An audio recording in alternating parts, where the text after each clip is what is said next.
Namaskar. Jorge Jandavaca García te saluda y te acoge en la vida, en la vida. Hoy día voy a tocar un tema que me han estado solicitando de modo permanente a través de correos, de mensajes, ¿no? El tema es ¿qué hacer con el sufrimiento? ¿Cómo transmutarlo? Ese es el tema que vamos a desarrollar. Ese tema, dicho sea de paso, está en el libro Si sufres es porque quieres. Y este título, Si sufres es porque quieres, es un título para provocar un poco. No, en esencia, podía haberse llamado El arte de ser feliz. En fin, títulos. Así es. La gente me decía, pues, yo estoy sufriendo, ya sea dolores, sufro enfermedad, sufro desilusión, sufro depresión, sufro tristeza, etcétera. Pero hay mucha gente que me decía, pero a algunos no les gusta hablar del sufrimiento, inclusive algunos creen que no sufren. Seguramente no sufren, ¿no? Pero yo te voy a decir que la gran mayoría se narcotiza. Narcotizarse significa que distraen el sufrimiento, ¿no? No lo sienten, porque nunca se detienen, ¿no? Nunca se detienen. Su mente no para de estímulos. El radio prendido, la televisión prendida, el celular, el iPod, la computadora, el hablar por hablar con los demás o el hablarse a sí mismo permanentemente, el hacer una actividad y otra, el estar comprando es una forma de escape, leyendo, el trago, hay veces la droga legal, la droga ilegal, fanatismo religioso, fanatismo político, fanatismo deportivo. En ese trajín, por supuesto, no me doy tiempo a sentir, estoy narcotizado, y cuando uno tiene un narcótico adentro uno siente el dolor, es como la morfina, no se siente. Pero por eso el terror a estar solos, por eso el terror al silencio. Pero cuando estoy solo y en silencio, que debía ser lo más bello que puede existir al ser humano, el arte de estar solo y en silencio, como diría el bien amado Osho, cuando estoy solo y en silencio, pero sin contacto con mi ser, entonces siento la pegada, hablando en términos simples. Y ahí es donde se siente. Otros, claro, no es necesario eso, golpea tan fuerte la vida, el samsara, que el dolor está ahí. La enfermedad es barredora de karma, el sufrimiento es limpiador de karma. Pero tienes que saber qué hacer, tienes que saber qué hacer con el sufrimiento. Por eso en el libro, Si sufres es porque quieres, la primera parte se llama, el primer capítulo, Es posible dejar de sufrir. Y ahí hablamos de maneras sabias de utilizar el sufrimiento. Cuando tengas dolor, cuando tengas sufrimiento, bueno, vamos a aprender la meditación de la compasión y la sanación, pero eso lo vamos a ver el sábado 7. Mientras tanto, ¿qué hago? Alguien me dice. Lo primero, utiliza el sufrimiento para tu despertar. Utiliza el sufrimiento como un impulso para cambiar radicalmente tu vida, comenzando con tu metanoia, cambio de mente, es decir, cambio en la manera de pensar, mal traducido, arrepintiéndote. Ese es así como traducen en la Biblia, pero así es metanoia. Esto es como cuando alguien se está hundiendo en una piscina, se va a ahogar, tan al fondo se mete y sus pies tocan fondo. Y entonces toma impulso desde el fondo y sale a flote. De igual manera, una persona que está sufriendo demasiado puede decidir, elegir y decir basta al sufrimiento. Y yo te digo, dile basta a tu sufrimiento. impúlsate ahora. De eso se trata. Cuando digo utilizar el sufrimiento para despertar, hago un símil, una comparación de una persona que está durmiendo en su cama y si sus sueños son bonitos, plácidos, placenteros, no quiere despertar, por supuesto. Pero si tiene una terrible pesadilla, a ti te debe haber pasado. Cuando tus sueños son bonitos, no quieres despertar, pero cuando estás sumergido en una pesadilla, ¿qué es lo que más quieres? Despertar. Eso es lo que estoy diciendo. Hay veces cuando el sufrimiento es extremo, donde esta vida se transforma en una pesadilla, ese es el momento que debes aprovechar para despertar. Eso es lo que hay que hacer.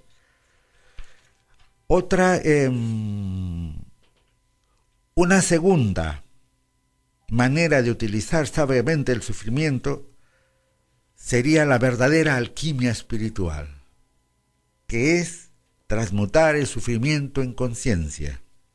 Y volvemos a la observación.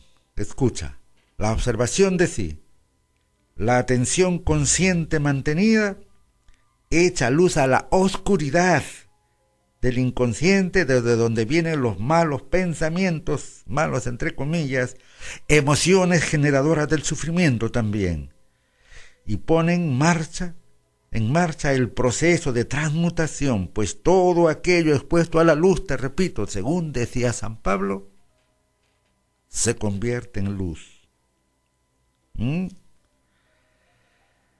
Y como bien afirma Eckhart Tolle, es como si el dolor se convirtiera en oxígeno para la llama de tu conciencia, que a partir de ese momento arde con más esplendor. Usa sabiamente el sufrimiento en vez de crear más karma. Cuando te vuelves víctima, cuando te quejas, maldices, resientes, lo único que estás haciendo es generar más y más karma. Eso mismo que estás renegando, eso mismo que estás maldiciendo, eso más y más vas sembrando, porque lo vas sembrando en tu mente. Y ya te dije, karma es acumulación de pensamientos. Obviamente es la ley causa-efecto, ¿no? Es la ley acción-reacción, eso por supuesto. Karma significa acción, por supuesto que sí, lo sabemos. Pero yo te pongo énfasis que karma es acumulación de pensamiento. En tu cabecita está, o manejas el arte supremo de la observación, o vas a seguir sufriendo vida tras vida, vuelta tras vuelta. Entonces esto es, pues, es como te decía, alquimia espiritual. Este es el significado esotérico del antiguo arte de Hermes, el de la piedra filosofal, el arte de la alquimia, el arte de la transmutación del plomo en oro. Yo te diría el arte de la transmutación del sufrimiento en conciencia. Cuando el inconsciente, a través de la luz suprema de la observación, empieza a tornarse, a volverse consciente, y en ese momento el sufrimiento que se nutre, crece y desarrolla en las tinieblas empieza a desaparecer. Una tercera forma de utilizar sabiamente el sufrimiento: utiliza el sufrimiento para desarrollar la compasión. La compasión, el florecimiento del amor, la compasión, el florecimiento de la conciencia. Cuando estés ante un sufrimiento, date cuenta de que al igual que las otras personas, igual que tú, las otras personas también están sujetas al sufrimiento, atormentadas por múltiples dolencias, pesares, dolencias, sufrimiento. Y a veces hay personas que sufren muchísimo más que tú. Date cuenta de eso cuando estés sufriendo. Esto te moverá a hacer algo por los otros, a realizar acciones para aliviar el sufrimiento de los demás. Esto te ayuda también a comprender cómo practicar la bondad amorosa, donde el centro, donde el objetivo de la práctica son aquellos que sufren. Y aunque te resulte difícil comprender la compasión, alivia enormemente tu sufrimiento. Esto cuesta entender, ¿no? Cuando tú actúas compasivamente, alivias tu propio sufrimiento. En vez de estar centrado o autocentrado en tu dolor, lamiéndote lastimeramente tus llagas y llorando, cuando tú dejas de autocompadecerte en él, de autotenerte lástima sería, porque la compasión verdadera sí la aplicas a ti. Justamente en la meditación que vamos a hacer el sábado 7, una es la meditación de la compasión y de la sanación. Y va a comenzar, la compasión comienza contigo. Yo me refería a esa cosa lastimera, donde te quejas, ay, mísero de mí, ay, infeliz, pobrecito de mí. A eso me refería. Vulgarmente se le llama autocompasión, pero hablando en ligas mayores, la autocompasión sería la compasión que empieza por uno mismo. Cuando tú buscas trabajar sobre ti la forma de aliviar el dolor físico, el dolor emocional, los rigores de la vida, los rigores del samsara, ¿no? Bien, una cuarta forma de utilizar el sufrimiento, ¿no? ¿Cuál es? De utilizar sabiamente el sufrimiento. Una cuarta forma es, utiliza el sufrimiento para purificarte. Mira, el universo nos devuelve lo que le damos, ¿no? Y le damos ¿qué? Al universo, a la vida, le damos lo que tenemos en nuestra mente. Se lo damos a través de nuestros pensamientos, a través de nuestras palabras y a través de nuestras acciones. Aunque ya te lo dije, estrictamente hablando, todo surge del pensamiento. Karma, recuerda esa acumulación de pensamiento. Entonces, si el universo nos devuelve lo que le damos, o si quieres, si cosechamos lo que sembramos, y si las semillas de lo que sembramos son los pensamientos, palabras y acciones, esto significa que si tengo una gran cantidad de sufrimiento inútil, una gran cantidad de sufrimiento en mi vida, es porque no vigilo, es porque no observo, es porque no soy consciente de mis pensamientos. Y tú, te pregunto, ¿vigilas tus pensamientos? ¿O te das el lujo de pensar lo que sea? Pues nadie va preso por pensar mal. Te cuidas de actuar porque te metes en líos, te pueden pegar, te pueden meter a la cárcel, pero por pensar. ¿Vigilas tus pensamientos? Te pregunté. Vigila entonces tus palabras, tus pensamientos, tus palabras, tus acciones, porque a fin de cuentas, ¿qué es el ego? Es eso, es la mente no observada. Eckhart Tolle da justo la tesitura ahí. Él hace esa afirmación, el ego es la mente no observada. Absolutamente de acuerdo, ¿no? La mente no vigilada, la mente no observada. Mira la suprema importancia que tiene la observación de sí. Impide que la mente se transforme en ego. Bueno, ¿y de dónde vienen estos pensamientos que nos producen tanto dolor y sufrimiento? Ya lo hemos dicho, vienen del inconsciente, del lado oscuro de la mente. Por tanto, esto me lleva a vigilar mis pensamientos, estar atento, darme cuenta si lo que estoy pensando me produce paz, darme cuenta de que si lo que estoy pensando viene del amor o unidad, darme cuenta de que si lo que estoy pensando es verdadero. Para hacer esto he de estar presente, consciente. Y comprende lo siguiente. Todo este sufrimiento que estás experimentando y los sufrimientos que son aún mayores, todo el sufrimiento ilimitado que pueda existir, todos provienen de las acciones perjudiciales y negativas que derivan de pensamientos negativos, de manera que, si verdaderamente no deseas sufrir esos sufrimientos inútiles, creados por tu mente, sufridos por tu mente, por eso son inútiles, entonces abandona la causa del sufrimiento. ¿No quieres sufrir? Abandona la causa del sufrimiento entonces. ¿Y cuál es la causa del sufrimiento?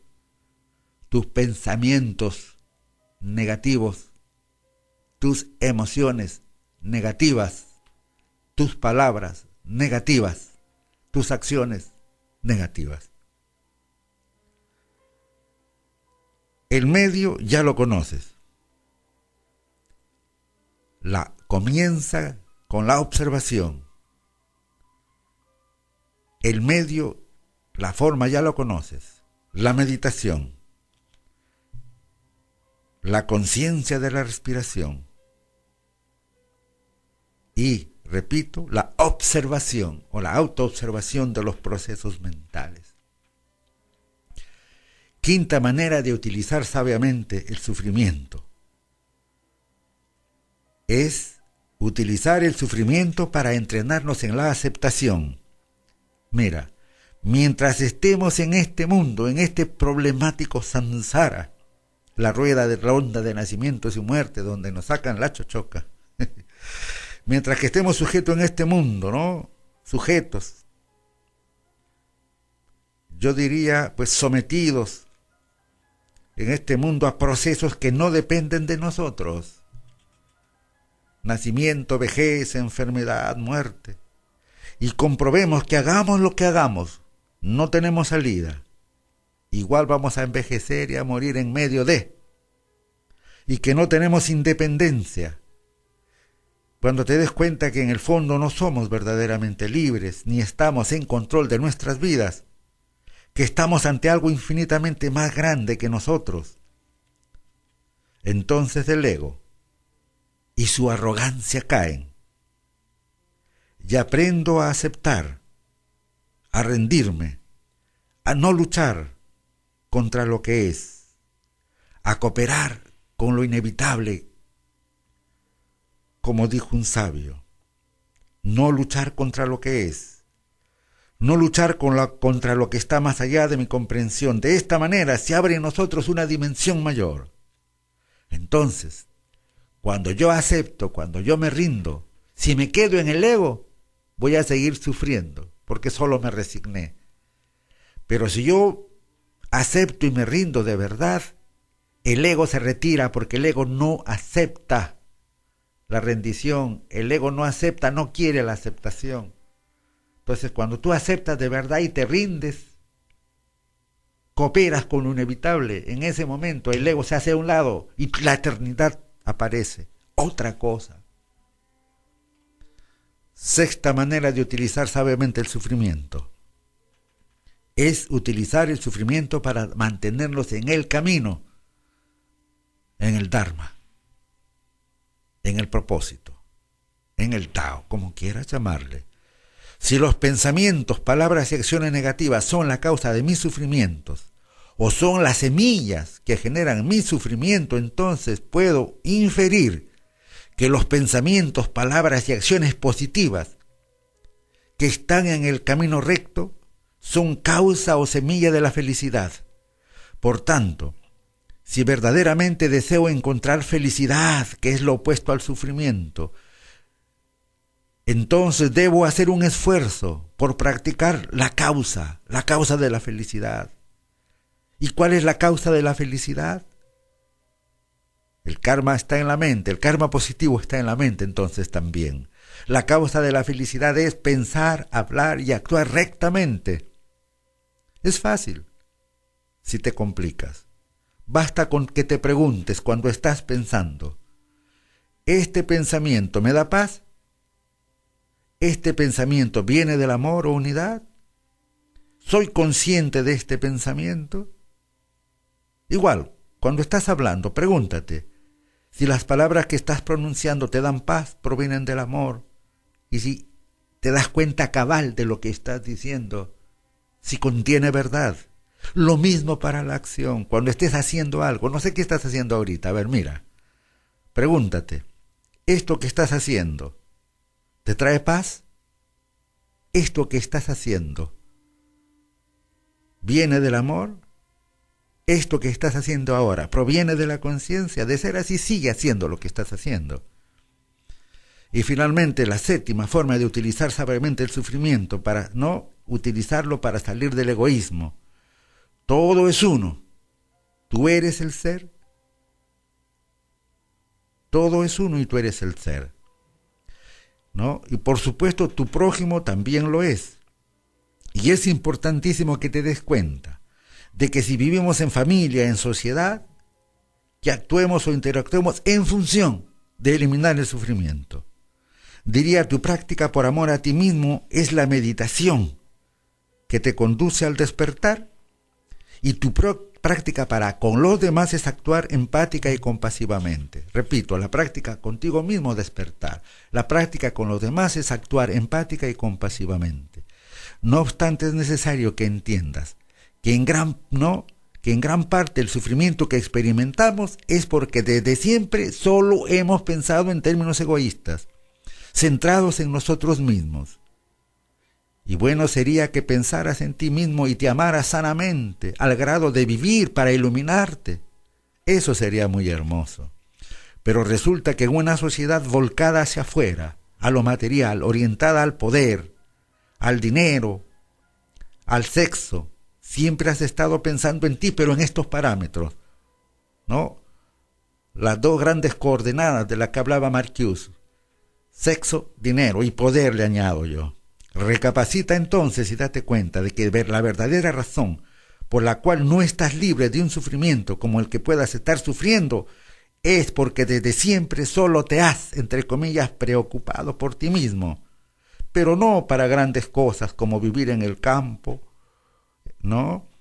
De la iluminación, en el campo de la meditación, sino para mejorar tu imagen, para quedar bien ante los demás, para tener dinero, prestigio, poder, fama. Por supuesto, preocúpate por ti mismo. Ámate a ti mismo, pero si te amas verdaderamente a ti mismo, lucharás por ser tú mismo. Y cumplirás con tu destino en este mundo, que es despertar, ser consciente y actuar compasivamente con el prójimo. Ilustro este punto con El país de las cucharas largas, una historia, haciéndote recordar que esto que he compartido pertenece al libro Si sufres es porque quieres. Esto está en el libro. Es un capítulo, imagínate, 18 capítulos tratando estos temas a profundidad. ¿Dónde lo encuentras? El libro en San Juan del Lurigancho, en el distribuidor de Luz Alfa, ¿no? Avenida Próceres de la Independencia, 1555. En Canevaro 498 en Lince, ¿no? En Mercado de Lobatón, cuadra 22 de la avenida Petit Ars, hay un mercado ahí también. En fin, el país de las cucharas largas. Dice una antigua leyenda china que un discípulo preguntó al maestro: ¿cuál es la diferencia entre el cielo y el infierno? El maestro le respondió: es muy pequeña, muy pequeña, sin embargo tiene grandes consecuencias. Ven, te mostraré el infierno. Entraron en una habitación donde un grupo de personas estaba sentados alrededor de un gran recipiente de comida. Todos estaban hambrientos y desesperados. Cada uno tenía una cuchara amarrada fijamente desde su extremo que llegaba hasta la olla, pero cada cuchara tenía un mango tan largo que no podían llevársela a la boca. Una cuchara, imagínate, de 2 metros, ¿cómo te la pongo? Está amarrada en tus brazos, ¿cómo te la llevas a la boca? La desesperación y el sufrimiento eran terribles, sufriendo sin poder comer, siglos de hambre, y con esas cucharas enormes no podían llevarse la boca. Ven, dijo el maestro después de un rato, ahora te mostraré el cielo. Entraron en otra habitación idéntica a la primera, con la olla de comida, el grupo de gente, las mismas cucharas largas, pero allí todos estaban felices y alimentados. No comprendo, dijo el discípulo, ¿por qué están tan felices aquí mientras son desgraciados en la otra habitación? Si todo es lo mismo, la olla de comida, las cucharas largas, no pueden llevársela. Ah, no, dijo el maestro, no te has dado cuenta. Como las cucharas tienen los mangos largos, no permitiéndoles llevar la comida a su propia boca, ellos han aprendido a alimentarse uno a otros. Es decir, el de aquí agarra su cuchara largaza, agarra un poco de arroz y se lo da al otro y el otro le da al otro. ¿Entiendes? Esa es la forma de salir del sufrimiento. Sal del egoísmo, porque el día que tú no trates de autocentrado como estás, moverte siempre en función de por ti, para ti, yo mío de mí, sino como en esta historia de las cucharas, da a otro. Eso es lo que va a mitigar el sufrimiento. Inferimos entonces, ¿no? Vamos a inferir que gran parte del sufrimiento generado por la mente se debe a esta actitud egoísta y mezquina, ¿no? Por la falta de pensar en el bien común, de darnos cuenta que nuestro prójimo y nosotros somos uno. Y lo que me muestra el otro es mi propio inconsciente, manifestándose por rectificar sin juzgar, sin criticar, sin condenar, solo para trascenderlo, solo para iluminar la oscuridad. He compartido con ustedes el primer capítulo del libro Si sufres es porque quieres. Si sufres es porque quieres, el autor es quien habla, Jorge Jandabaca. Namaskar.